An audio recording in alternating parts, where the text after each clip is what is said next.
கிறிஸ்துவுக்குள் அன்பான சகோதர சகோதரிகளுக்கு ஆண்டவராகிய இயேசு கிறிஸ்துவின் நாமத்தினால் என் வாழ்த்துக்கள்.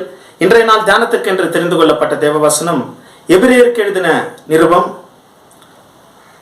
3ஆம் அதிகாரம் 13ஆம் வசனம். உங்களில் ஒருவனாகிலும் பாவத்தின் வஞ்சனையினாலே கட்டப்பட்டு போகாதபடிக்கு இன்று எண்ணப்படும் அளவும் நாடோறும் ஒருவருக்கொருவர் புத்தி சொல்லுங்கள். அன்பானவர்களே, பாவத்தின் வஞ்சனையினாலே நாம் கடினப்பட்டு போகக்கூடாது என்று சொல்லப்பட்டிருக்கிறது. அப்படி என்றால் பாவத்திற்கு ஒரு வஞ்சனை இருக்கிறதா? அந்த வஞ்சனை என்ன செய்யுமாம்? நம் இருதயத்தை கடினப்படுத்தி விடுமாம். அப்படி என்றால் இந்த குஷ்டரோகிகள் எல்லாம் நாம் பார்த்திருக்கிறோம். குஷ்டம் வந்திருக்கிற இடத்திலே அவர்களுக்கு காயம் ஏற்பட்டாலும் வலிக்காது, ஆனால் ரத்தம் போய் கொண்டிருக்கும். ப்ளீடிங் ஆகும், ஆனா வலிக்காது. அவ்வளவு அளவுக்கு மறுத்து போயிருக்கும். அது போல பாவத்தின் வஞ்சனை, பாவத்தின் சம்பளம் மரணம். பாவம் வஞ்சனை செய்கிறது. நம்மை எப்படி வஞ்சனை செய்கிறது என்றால், அந்த பாவம் நம் இருதயத்தை கடினப்படுத்தி விடுகிறது, மறுத்து போய்விடும் நம் இருதயம். கொடுமையான ஒரு சூழ்நிலை இது. இப்படிதான் ஒரு விசுவாசி அடிக்கடிக்கு பாவம் செய்வாராம், அடிக்கடிக்கு கெட்ட பழக்கத்துல விழுந்துருவாராம், அடிக்கடிக்கு கெட்ட ஸ்நேகத்துல விழுந்துருவாராம். இது போல தான் தவறுகிறப்பெல்லாம் பாஸ்டர் வந்து சந்திப்பாராம். பாஸ்டர், நான் தப்பு செஞ்சுட்டேன் பாஸ்டர், என்னை இயேசு மன்னிப்பாரா அப்படின்னு கேட்பார். அவர் சொல்வாரா, கண்டிப்பா உங்களை மன்னிப்பாரு, கவலைப்படாதீங்கன்னு சொல்லுவாங்க. ஒரு வாரம் இல்லைன்னா 2 வாரம் மறுபடியும் ஒரு பாவத்துல விழுந்துட்டு மறுபடியும் பாஸ்டர் கிட்ட வந்து, பாஸ்டர் மறுபடியும் அதே தவறு செஞ்சுட்டேன், என்ன இயேசு மன்னிப்பாரா அப்படின்னு கேட்பாங்க. அதுக்கு அந்த பாஸ்டர் சொன்னாரா, இல்ல பயப்படாதீங்க, உங்களை ஆண்டவர் இயேசு கிறிஸ்து மன்னிப்பாருன்னு சொன்னாங்க.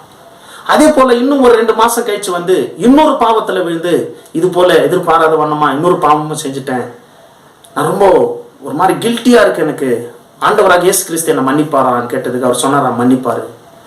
எத்தனை தடவை என்ன மன்னிப்பாரு அவருன்னு கேட்டதுக்கு அவர் சொன்னாரா, பேதுருக்கிட்ட இயேசு கிறிஸ்து கற்றுக் கொடுக்கும் போது சொன்னாரு, உன் சகோதரனை 7-70 தரம் மன்னிக்கணும்னு சொல்லி. மனிதர்களுக்கே 7-70 தரம் மன்னிக்க சொல்லி ஆண்டவர் சொல்லியிருக்காருன்னா அவர் நம்மளை எப்படி மன்னிப்பார் கொஞ்சம் யோசித்து பாருங்கன்னு சொன்னாராம். இந்த மனிதனுக்கு, இந்த விசுவாசிக்கு ஒரே சந்தோஷம், பாஸ்டர் ரொம்ப சந்தோஷம் பாஸ்டர், அப்போ நான் எத்தனை தடவை என் வாழ்நாள் பூரா எவ்வளவு பாவம் செஞ்சாலும் இயேசு என்ன மன்னிச்சுக்கிட்டே இருப்பார்ல பாஸ்டர், இது ரொம்ப நற்செய்தியா இருக்கு எனக்குன்னு சொன்னாராம். அதுக்கு பாஸ்டர் சொன்னாராம், இயேசு கிறிஸ்து 100 தடவை இல்ல பிரதர், 1000 தடவை நீங்க தப்பு செஞ்சாலும் உங்களை மன்னிப்பாரு, அதுல மாற்ற கருத்தே இல்ல. அதை கிராண்டடா எடுத்துக்கிட்டு நீங்க தொடர்ந்து உன்னுடைய பலவீனத்துல நீங்க நின்று அந்த பலவீனத்தினால நீ பாவத்துல விடுறன்னு தெரிஞ்சு கூட நீ அங்கேயே போய்கிட்டு இருந்தா, அதனால ஒரு பிரச்சனையை மட்டும் நான் சொல்றேன், இயேசு கிறிஸ்து உன்னை மன்னிப்பாரு, அதுல மாற்ற கருத்தே இல்லை. ஆனா உன் இருதயம் கடினப்பட்டு விடும் பிரதர். பாவத்தின் வஞ்சனை உன் இருதயத்தை கடினப்படுத்திடும். இருதயம் கடினப்பட்டுருச்சுன்னா தேவனுடைய இரக்கம், தேவனுடைய அன்பு, தேவனுடைய மன்னிப்பு தன்மை, தேவனுடைய கிருபை எதையுமே உன் இருதயம் உணர முடியாது. உன் இருதயம் கடினப்பட்டு போயிடுச்சுன்னா தொடர்ந்து அந்த பாவத்தை செய்ய நீ தயங்கவே மாட்ட. கர்த்தருடைய இரக்கத்தை மறந்துடுவ, அவருடைய சத்தியத்தை மறந்துடுவ, அவருடைய கிருபையை மறந்துடுவ, அவர் மன்னிக்கிறவர் என்று எண்ணி கூட மறந்துடுவ. என்ன மன்னிக்க மாட்டாரு என்ற அளவுக்கு உன்னுடைய இருதயமே உன்னை குற்றப்படுத்திடும், உன்னுடைய இருதயமே கடினமாயிடும். அப்ப நீ கடவுளை விட்டு தூரம் போயிடுவ. இந்த பிரச்சனை உனக்கு எதுக்கு? ஒரு வீக்னஸ் நமக்கு இருக்குதுன்னு தெரிஞ்சா தொடர்ந்து அது கிட்ட போகும்போது நாம தான் அதுல சிக்குண்டு இழுக்கப்பட்டு பாவம் கர்ப்பம் தரிக்கப்பட்டு பின்பு மரணத்துக்குள்ள போகிறோமே என்று சொன்னாராம். அந்த மனிதன் சிந்திக்க ஆரம்பிச்சான்.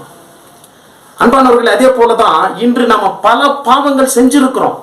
இனி ஒருவேளை ஏதோ தவறுகளை கூட நம்ம செய்ய வாய்ப்பு இருக்கு. ஆனா எல்லாத்தையும் இயேசு மன்னிக்கிறார், அதுல மாற்ற கருத்தே இல்லை. நம்ம நித்திய ஜீவனுக்குள் கொண்டு செல்வார், அதுல மாற்ற கருத்தே இல்லை. ஆனால் இருதயம் கடினப்பட்டுருச்சுன்னா நாம இனி கர்த்தரை விட்டு நாமளே விலகி போயிடுவோமே. அது எவ்வளவு பெரிய வஞ்சனை அன்பானவர்களே. இதுதான் பாவத்தின் வஞ்சனை.